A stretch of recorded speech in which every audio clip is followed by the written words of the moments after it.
Muy buenas tardes y muchísimas gracias por esta invitación. Me gustaría a mí platicarles a ustedes muchas cosas y lo más importante es que se den cuenta que necesitamos estar vinculados el médico veterinario o el especialista en caballos con el laboratorio clínico. Desafortunadamente no es así. El departamento de patología se le remiten muy pocas muestras de caballos. Entonces yo pues los exhorto, los invito a que nos puedan visitar para que vean cómo trabajamos, qué trabajamos y que podemos hacer muchísimas cosas por los caballos. Les traje una presentación en donde me gustaría hacerles recordar que la patología clínica es una disciplina que aplica el método científico, la tecnología y los procedimientos del laboratorio clínico, los cuales nos van a ayudar a poder tener un diagnóstico diferente de todas las patologías que pueden existir, su evolución, su respuesta al tratamiento y si se puede saber si tiene un buen pronóstico o no nuestro paciente. Yo me di a la tarea, porque les puedo platicar mucho de técnicas, de tecnología, de procedimientos, pero muy poquito de caballos. Me encantan los caballos, es una de las especies que más me gustan, sin en cambio y desafortunadamente llegan más perros y gatos al departamento. No, eso no quiere decir que no los quiera, ¿verdad? Pero a mí los caballos se me hacen una especie muy elegante. Entonces, la importancia de las pruebas del laboratorio es en todas las especies, sobre todo en animales de compañía, en animales de laboratorio. Como comentó Elías, estoy en el departamento, estoy en la unidad preclínica de la Facultad de Química, en donde se hacen estudios con animales de laboratorio como los conejos o los ratones. Sí, aquí a ellos los sometemos a diferentes dosis de medicamentos para ver cómo evoluciona el animal. Entonces, antes de someterlos a esto, nosotros les hacemos varias pruebas de hematología, de bioquímica, de ureanálisis, para ver si son aptos para poderles administrar estos medicamentos o bien colocarles un dispositivo médico. También existen laboratorios en donde los caballos se utilizan para obtener sueros para preparar vacunas, entonces ellos también se les evalúa constantemente para ver su estado fisiológico del caballo y si son aptos para obtener este suero. También son importantes los animales de fauna silvestre, las aves de postura, las aves que nos dan huevo, que nos dan carne y sobre todo en la fusión zootécnica. ¿Sí? También tenemos la fortuna que sí nos llegan bastantes muestras de bovinos para poderles determinar minerales y saber su deficiencia de ellos. Pero bueno, a nosotros nos interesan estas especies, ¿no? Los animales, los caballos, que podemos tener los caballos de competencia o aquellos que se dedican al deporte. A ellos todos les hacen pruebas de laboratorio para poder saber su estado de salud. Pero más bien dejamos atrás a los caballos que son de trabajo, a ellos nadie les hace caso, ¿sí? Ni siquiera su dueño, los dejan hasta que ya no pueden, pues ya los tiran y ya es una especie para ellos que no sirve porque no les funciona, ¿no? Entonces sí es importante que también a estas especies se les evalúe o por lo menos sea revisado por un médico veterinario para pues dar mejor rendimiento. La importancia de las pruebas del laboratorio también son para evaluar su estado nutricional del caballo, ¿no? Vean, por ejemplo, aquí son caballos a lo mejor de traspatio, que no les tienen ningún cuidado, que ni siquiera a lo mejor ninguna asistencia médica para poderles decir a los propietarios qué es lo que necesitan para tener un mejor rendimiento. Sin en cambio, pues también es importante revisar a los caballos que no tienen ninguna enfermedad, llevarles un control, llevarles un calendario para hacer su visita, ya sea del médico veterinario a revisarlos, a controlarles sus tomas de muestra para poder evaluar su condición Nosotros sabemos que el rendimiento del caballo va a depender de varios factores, entre los más importantes pues son nuestros factores genéticos, no es lo mismo o no rinde igual un caballo criollo que un caballo de raza pura. Y también otro factor importante son las condiciones sanitarias en las que se encuentra el caballo, ¿sí? No va a rendir lo mismo este caballo que está en un lugar desagradable a un caballo que tiene una caballeriza limpia, que tiene contenedores adecuados, ya sea para el agua o para su alimento. Y también el rendimiento va a depender del personal que está con ellos, ¿sí? No es lo mismo que esté un médico veterinario, un especialista en caballos que los conoce perfectamente, a alguien que solo pues sea su cuidador. A lo mejor va a adquirir experiencia, pero va a adquirir esa experiencia del médico veterinario.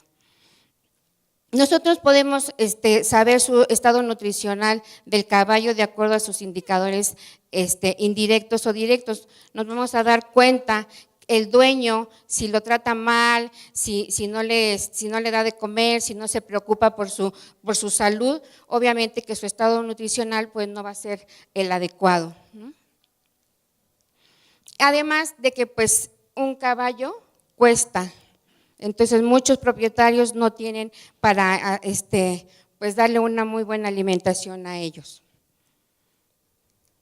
Entonces los indicadores directos es cuando el patólogo clínico o el laboratorio de patología clínica tiene contacto con el médico veterinario o con el especialista en caballos.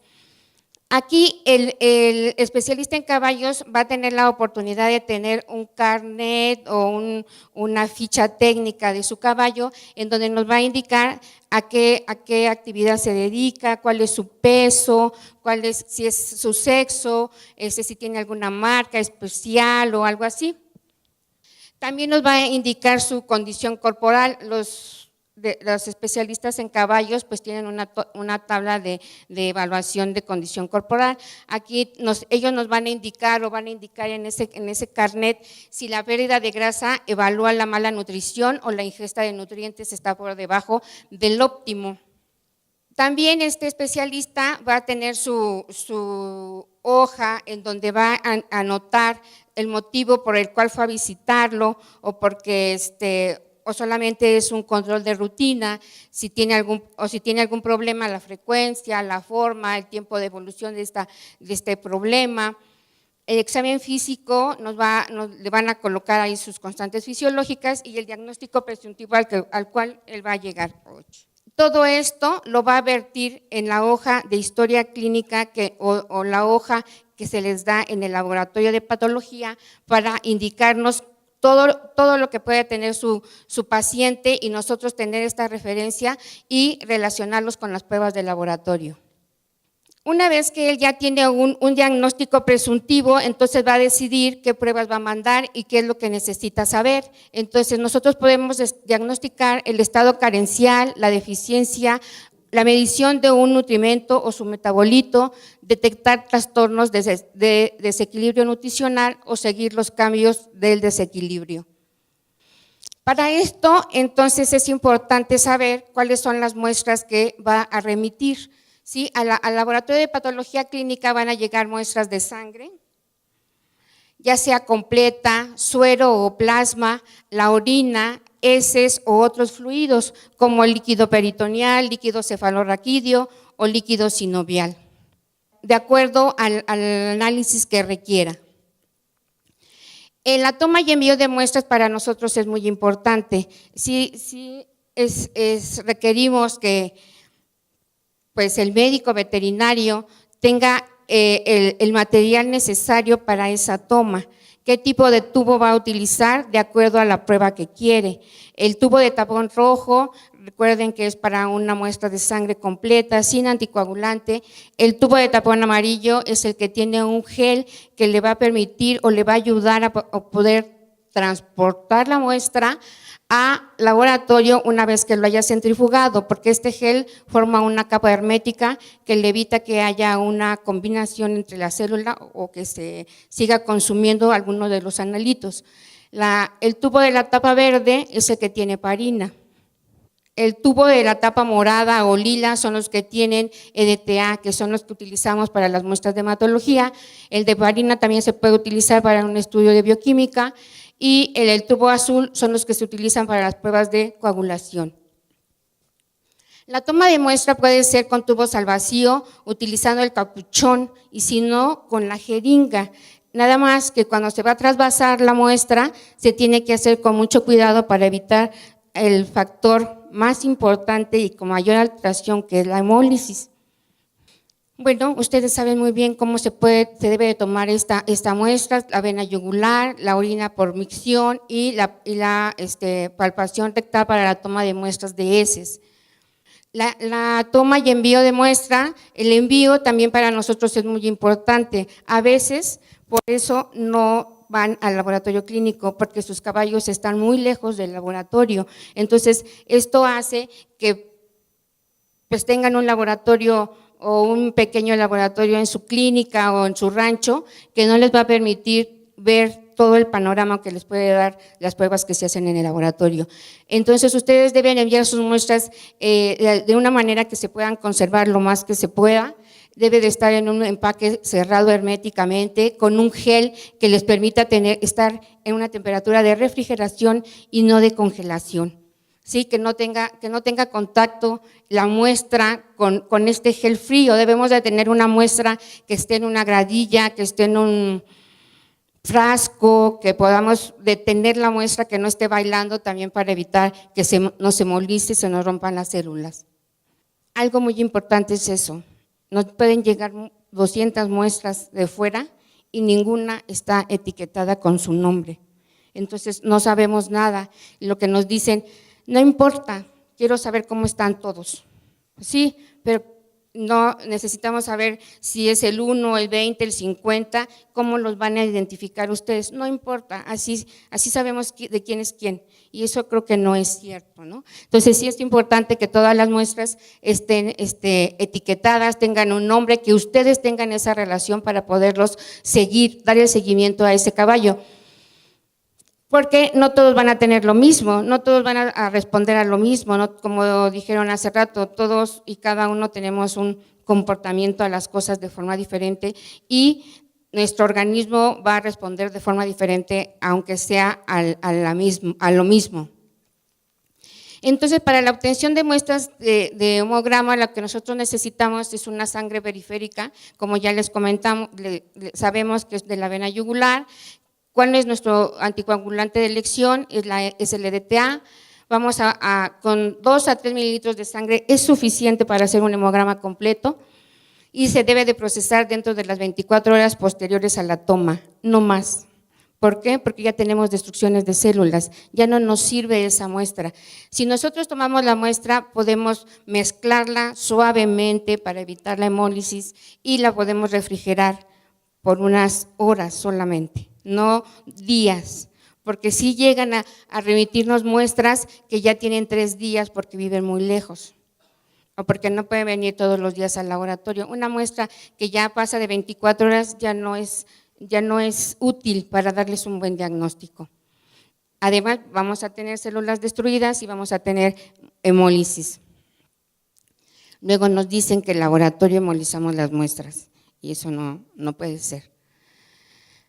Para la muestra de orina puede ser por micción espontánea. Aquí lo que se les pide es que donde se recolecta esta muestra esté limpia, tenga una forma de esterilizar este contenedor para que se estén tomando las muestras de todos los caballos que se tengan. En algunos casos, por alguna condición del caballo, tiene que ser por cateterización.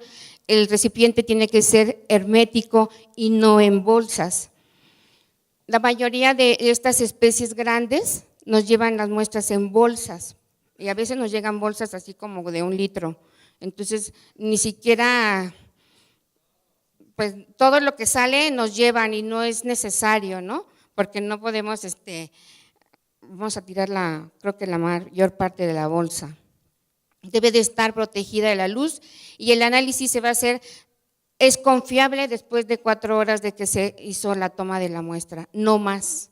La podemos refrigerar, pero no más, porque entonces ya va a haber también contaminación en lo que haya sido. Si es que mi paciente estaba bien y mi recipiente estaba sucio, pues va a haber contaminación, ahí va a haber crecimiento de bacterias. Para la muestra de heces se utiliza un guante de palpación y son enviadas en el mismo guante. Necesitamos 30 gramos de heces, se deben de refrigerar y si se tarda más de 2 días para llevarla al laboratorio, se tiene que tomar una parte de esa muestra y agregarle 3 gotas de formalina por cada 3 gramos de heces. Después de 2 días ya no es viable esa muestra, ya no la podemos trabajar, no va a dar un buen diagnóstico, aunque ustedes la hayan separado. ¿Sí? Entonces sí es muy importante que no nos esperemos más tiempo. Yo quiero pensar que por eso son pocas las muestras que llegan de caballos, porque la mayoría pues están lejos, ¿no? Y ponemos muchos requisitos para que podamos darles un buen diagnóstico. Las pruebas para bioquímica clínica, nuestra muestra de elección es el suero. Para obtener el suero necesito una muestra sin anticoagulante. ¿Sí? Después de que yo la tomé, debo de esperarme 15 minutos más o menos a temperatura ambiente y después poderla refrigerar si no la voy a llevar, o esperarme de 30 a 45 minutos para que sea centrifugada y separar el suero. Si nosotros lo hacemos inmediatamente, se va a formar un coágulo de fibrina que nos va a hacer que manipulemos esa muestra y pues por consiguiente se va a hemolizar y eso nos va a causar muchos errores en las determinaciones bioquímicas. Sin embargo, pues también podemos hacer algunas o no todas las determinaciones se pueden hacer con heparina de litio o de sodio, sin embargo la mayoría de bioquímica sí se puede hacer con este anticoagulante. Y lo ideal es que cuando se tome la muestra también con anticoagulante no se espere tanto tiempo, porque yo puedo conservar mi muestra de suero o de plasma a diferentes temperaturas. Puedo refrigerar mi muestra a 4 grados o hasta 8 grados centígrados por 4 horas y en congelación a menos 20 grados, que es el congelador de casa, hasta 24 horas. Hay algunos analitos que me pueden durar a esta conservación más de una semana. Sin embargo, es importante que no se congele y se descongele, porque entonces vamos a tener ruido en las determinaciones de bioquímica. Ahora con la tecnología que existe o que ya se tiene y lo tenemos en el laboratorio de patología, tenemos analizadores pues automatizados que requerimos muy poquita muestra de suero. No es el caso para esta especie, puesto que podemos obtener pues muchísima, ¿no? Entonces, yo creo que lo mínimo que me han llevado de caballo son 5 mililitros, porque me pueden llevar jeringas hasta de 20. Es algo muy importante que para bioquímica no acepto una jeringa de 20 porque no existen la manera en que yo no pueda manipular esa muestra para poderla centrifugar. Es una jeringa muy grande y ahora las centrífugas ya no tienen esas camisas como para meter los litros de sangre y obtener la cantidad de suero o plasma que necesito. Entonces, lo conveniente es que sean en los tubos Vacutainer, que ya están de 3, de 5, hasta ahí. También hay tubos Vacutainer de 8 mililitros, esos no son adecuados para bioquímica porque no es que no sean adecuados, no los podemos recibir para no manipular esa muestra, ¿sí? Porque vamos a romper el coágulo para poderlo trasvasar al recipiente en donde yo voy a poder centrifugar. Entonces, siempre va a pasar eso, no hay una centrífuga clínica que quepan tubos más grandes de 5 mililitros. En el caso de hematología, existen analizadores muy sofisticados, en los cuales nos van a dar, pues, son muy, muy sensibles, una especificidad, como por ejemplo de citrometría de flujo, es una técnica muy sofisticada. Sin embargo, hay ya laboratorios humanos que se dedican a hematología y a inmunología que los tienen. Para esto necesitamos a gente o a profesionales técnicos que sepan interpretar esta determinación por citometría de flujo, porque no nada más nos va a dar la hematología, nos puede dar características de la célula que nos dan diagnósticos muy importantes. Aquí no es recomendable que una clínica de la tenga, una clínica, por ejemplo, de veterinaria lo tenga, porque va a ser, sale muy caro. Esta técnica es muy cara como para tenerla, no porque los haga menos, sino porque no hay costo-beneficio aquí. Nosotros necesitamos una prueba que nos dé rápidos resultados, que sea eficiente y con ese resultado poder hacer algo por nuestro paciente. Existen las otras, por ejemplo, estos son los resultados que nos da la técnica de citometría de flujo. Ustedes pueden ver aquí una figura, pueden ver lo que ustedes se imaginen, sin en cambio, aquí les puse por rojo, en el color rojo están los linfocitos, en el verde están los monocitos. Puede ser que en algunas patologías estén tapados unos con el otro y no se alcancen a ver. Obviamente que el equipo nos va a dar un conteo, nos va a dar un número, pero también es importante que nosotros podamos leer este citograma para que no nos digan los números otra cosa y lo que vemos nosotros es otra cosa. Por eso es importante que la gente que ocupa citometría de flujo debe conocer perfectamente la técnica y cómo podemos sacarle provecho a ella. Un citómetro de flujo está alrededor de 1.800.000 pesos. Entonces, por eso les digo que hay que ver el costo-beneficio de la técnica. La otra técnica es la técnica centrífuga. Esta es una técnica muy sencilla que sí se puede tener en el laboratorio, en una clínica de veterinaria. Podemos sacarle provecho, es rápida. Aquí lo único es que hay analitos que se nos pueden estimar. Para esto también necesitamos conocer el principio de la técnica y qué es lo que nos está arrojando este analizador. Lo único que hay aquí son los capilares que necesita este analizador. De ahí en fuera podemos tenerlo, si nos preparamos, si tenemos un patólogo clínico para que nos pueda decir lo que está diciendo el papelito o el citograma no coincide con la historia clínica que tiene mi paciente.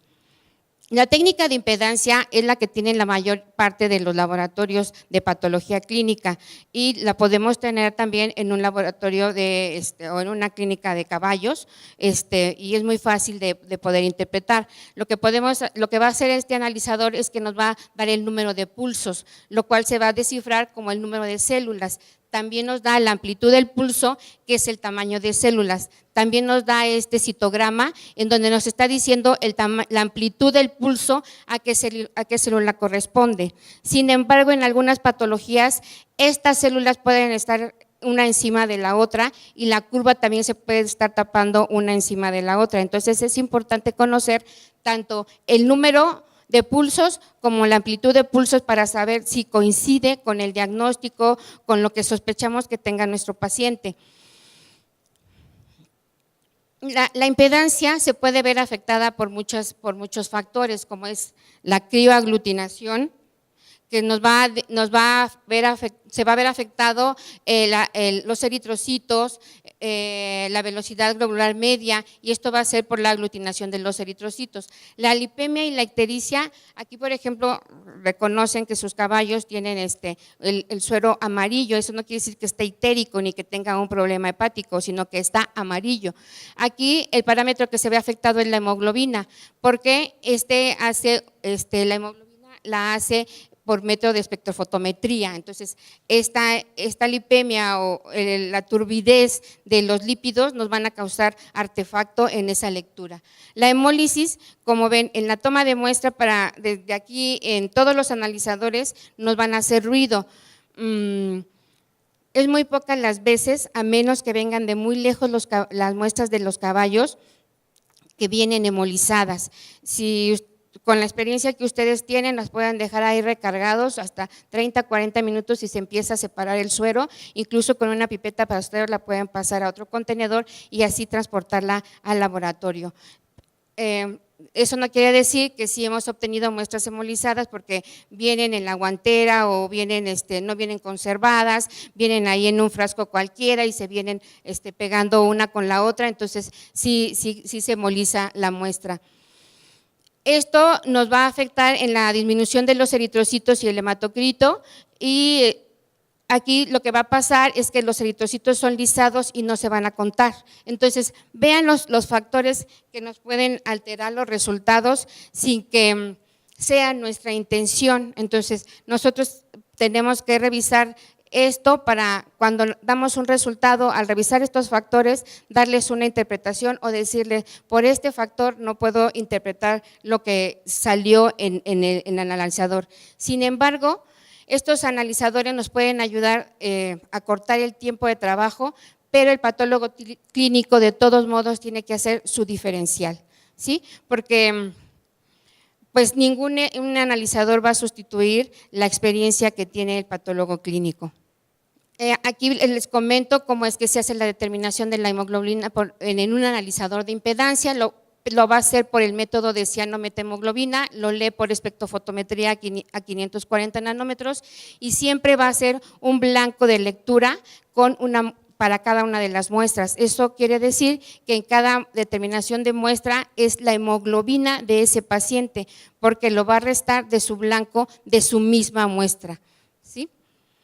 Y bueno, hace mucho tiempo la hemoglobina se hacía por espectrofotometría aparte, entonces estos analizadores ya traen un contenedor donde está el reactivo y ya cada vez que nosotros vamos a hacer la hemoglobina o cuando nosotros decidamos se puede hacer una curva de calibración y dejarla almacenada en este analizador para que cuando vayamos a leer la muestra en el analizador, ella se interpole la absorbancia de la muestra o de la hemoglobina de la muestra y nos pueda dar la concentración de la hemoglobina.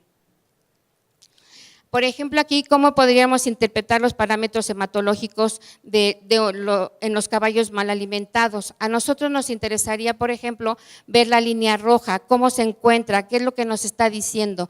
En la línea roja vamos a ver si nuestro paciente tiene una anemia y esta puede ser por una deficiencia nutricional, ¿sí? Si una deficiencia nutricional o deficiencia en el aporte o también, sin embargo, aquí hay que tener cuidado de los artefactos que nos puedan dar una mala lectura. Nosotros en el laboratorio, a pesar de tener el analizador, cuando dudamos de ese resultado, lo hacemos de manera manual. Hacemos de manera manual el conteo de eritrocitos, hacemos de manera manual el hematocrito y la hemoglobina la hacemos por espectrofotometría. Entonces, de todos modos, nos agiliza el trabajo, pero el patólogo clínico no está de acuerdo en algunos resultados y se hace de forma manual. En cuanto a la serie blanca, pues aquí nos va a decir si nuestro paciente tiene algún problema de inflamación, ¿sí? Y a cuánto tiempo puede tener ese proceso de inflamación. Entonces, esta interpretación es la que va a dar el patólogo clínico. En cuanto a la bioquímica, como les comento, pues se han avanzado la tecnología, está la fotometría de reflectancia, que es la que conocemos comúnmente como química seca, en donde tenemos los slides que tienen aquí todo el reactivo de cada uno de los analitos que nosotros que necesitamos saber. Existen analizadores pequeñitos como que nada más nos hace 12 parámetros, no nos hace un perfil completo y existen estos analizadores que nos hacen solamente 20 analitos, nos pueden determinar 20 analitos, no todos como la química húmeda, ¿sí? Estos equipos son muy exactos, son fáciles de utilizar y una de las ventajas que es que no se ve alterado el resultado por hemólisis o la lipemia. ¿Por qué? Porque estos slides que tenemos aquí, donde se tiene el reactivo para hacer la reacción, tiene unas capas de filtros, que esos filtros van a detener a los eritrocitos y van a detener a la lipemia. Entonces eso nos ayuda bastante en las pacientes que comúnmente se nos hemolizan y no tienen un ayuno. La otra técnica es la fotometría de absorbancia. Esta es la técnica que se conoce como química húmeda. En lo particular, a mí me gusta esta técnica porque yo puedo ver qué es lo que está pasando aquí, porque se ven los colores, se ve la concentración de cada uno de los analitos que están. el equipo nos puede dar gráficas y nos puede decir cómo se comporta, cómo se está comportando la reacción, si no se llevó a cabo completamente o si alguno de los artefactos, como es la hemólisis y la lipemia, no nos está leyendo lo que nosotros queremos. La desventaja de esta prueba es que la hemólisis y la lipemia sí me hacen mucho ruido porque es una técnica de espectrofotometría, ¿sí? Entonces lo que voy a leer, lo que yo necesito es una reacción translúcida para que pase el rayo de luz a través de ella y se pueda obtener una absorbancia. Si tengo una muestra lipémica, el rayo de luz va a querer atravesar esta celdita y esas gotitas de grasa no se lo van a permitir. Si yo tengo una muestra hemolizada, ese artefacto o esa hemólisis puede competir con la longitud de onda del analito que yo quiero determinar. Entonces, esa es la desventaja, a lo mejor, como les comento, en aquellas especies que es muy frecuente esto, en los caballos no. En los caballos realmente, a menos que tengan un problema en el metabólico y que sí tenga yo una muestra así como lechosa, pero es muy raro que al departamento llegue una muestra así. Entonces, a mí en lo particular esta muestra me gusta. Podemos hacer 400 pruebas por hora en estos analizadores. El departamento cuenta con uno de estos, es más barato. No es tan fácil que puedan tener un analizador de este tipo en una clínica de caballos o en una clínica veterinaria porque sí implica más trabajo, como comentaron hace rato, tener contacto con los reactivos. Ya ahora ya no se usan reactivos liofilizados, son muy pocas los laboratorios que lo utilizan, ya vienen los reactivos listos para utilizarse, son más prácticos y en estos analizadores podemos meter casi todas las pruebas que se quieran. Podemos hacer pruebas inmunológicas, pruebas, podemos hacer todo lo que se pueda leer entre la longitud de onda del espectro del ultravioleta al visible, o sea que va a una longitud de onda de 340 a 700 nanómetros. Eso nos permite leer muchos analitos a esa longitud de onda. Lo que no se puede hacer con una química seca, está muy cerrada. Incluso, por ejemplo, aquí no puedo hacer más que de drogas el fenobarbital. En cambio, acá puedo hacer muchas drogas, la determinación de muchas drogas, siempre y cuando el método esté dentro de este valor de longitud de onda de 340 a 700 nanómetros. El otro analizador importante en patología clínica es el analizador de electrodos de ion selectivo. Esto es para medir sodio, potasio y cloro. Sí, hay analizadores que nos permiten medir calcio ionizado o pH o litio. Entonces, el analizador va a ser de acuerdo a lo que sus necesidades requieran. Es muy fácil. Algo que es importante comentar, la cantidad de muestra, los analizadores, todos, ocupa incluso hasta 3 microlitros para poder determinar una glucosa. La cantidad de muestra que se ocupa más es para determinar una CK, una creatinfosfoquinasa que utiliza 10 microlitros, entonces son cantidades muy pequeñitas. En cambio, en el analizador de reflectancia en un pequeño, necesito 10 microlitros para cada uno de los analitos. En un caballo pues no hay ningún problema, pero en una pequeña especie sí es problemático tener estos analizadores. En cambio aquí no, es más caro, mi prueba me sale más cara aquí que hacerla por química húmeda, ¿sí?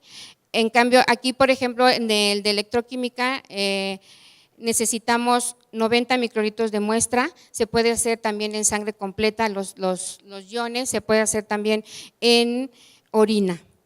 Lo único que no puedo hacer son diluciones si tengo una muestra muy pequeñita, en el caso de caballos pues no importa. Aquí sí puedo hacer diluciones. ¿Y por qué? Porque estas pruebas o estos métodos, la cantidad que se puede cuantificar es muy pequeñita. Aquí no puedo hacer ninguna dilución. No, nos da errores al hacerle la dilución. Lo único que puedo hacer dilución es de la orina, acuérdense, porque ahí los metabolitos están en mayor concentración.